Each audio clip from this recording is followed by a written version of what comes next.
পপিতে নিয়োগ বিজ্ঞপ্তি প্রকাশ পেয়েছে এনজিওর চাকরি পপি। এখানে দেখতে পাচ্ছেন যে বেসরকারি চাকরির খবর। আবেদনের পদ্ধতি হচ্ছে অফলাইনে আবেদন করতে হবে। পদ সংখ্যা হচ্ছে 2টি, পদে 4 জন নিয়োগ দিবে। আবেদনের শেষ তারিখ হচ্ছে 15 ফেব্রুয়ারি 2025 এবং হচ্ছে পদ সংখ্যা 2 জন। শিক্ষাগত যোগ্যতা হচ্ছে এসএসসি সমমান এবং কর্মস্থল হবে কিশোরগঞ্জ সদর উপজেলা।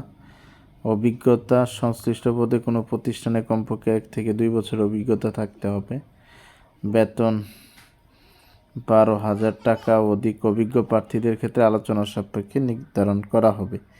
আপনারা যারা প্রপিতে চাকরি করতে চান, এনজিওর চাকরি, এটা আবেদন করতে পারেন। 15 ফেব্রুয়ারি পর্যন্ত আবেদন চলবে।